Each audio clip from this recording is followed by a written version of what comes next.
అందరికీ నమస్కారం. సూది దారం యూట్యూబ్ ఛానల్కి స్వాగతం అండి. ఈరోజు మన వీడియోలో ముల్లగోరింట పువ్వులతో మాల అనేది ఎలా కట్టాలో చెప్తాను.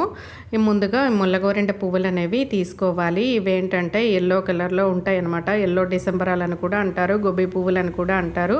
ఇవి బంగారు పువ్వులని కూడా అంటారు. ఈ కార్తీక మాసంలో బంగారు పువ్వులతో పూజిస్తే చాలా మంచిది. శివకేశవులకి కానీ, లక్ష్మీదేవి గౌరీదేవులకి కానీ ఏ దేవునికి పూజించినా చాలా మంచిదండి.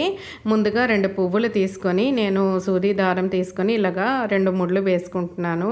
దారంతో మాల అనేది కడుతున్నాను అనమాట. ఇలా ఫస్ట్గా ఒక 2 పువ్వులు తీసుకొని ఇలా ముడి వేసుకోవాలి. మనకి కొంచెం పువ్వులే ఉన్నాయి కాబట్టి నేను 2 పువ్వులు మాల అనేది ఇలా కడుతున్నాను అనమాట.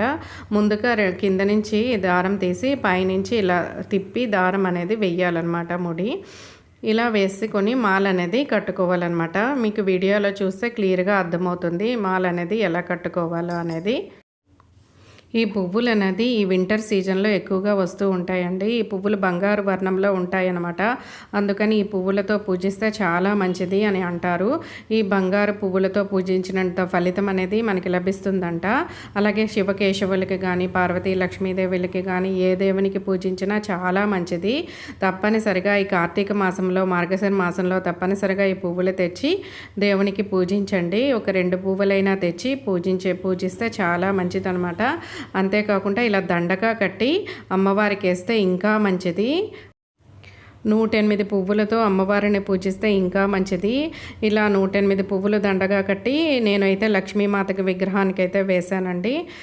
ఈ కార్తీక మాసంలో కానీ, మార్గశిర మాసంలో కానీ తప్పనిసరిగా ఈ పువ్వుల దండ అనేది ఏ దేవుడికి సమర్పించినా ఎంతో మంచిది. ఇంట్లో ఉన్న ఫోటోకి కానీ, విగ్రహం కానీ వేయచ్చు.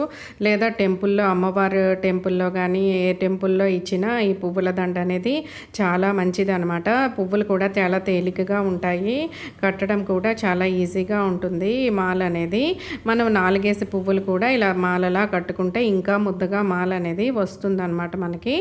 ఇవి ముళ్ళ చెట్టుకి పూస్తాయన్నమాట. అందుకని ముళ్ళ గోరింట పువ్వులు అంటారు వీటిని. ఈ పువ్వుల దండ అనేది అర్ధనారీశ్వరుల ఫోటోకి వేసినా చాలా మంచిది. ఈ కార్తీక మాసంలో వేస్తే ఇంకా మంచిదనమాట. మన దండ కట్టడం అయితే అయిపోయిందండి. పువ్వుల దండ అంతా రెడీ అయిపోయిందనమాట. ఈ దండని నేను మా ఇంట్లో ఉన్న లక్ష్మీమాత విగ్రహానికైతే వేశాను. చూడండి, చాలా అందంగా అనిపించింది నాకైతే.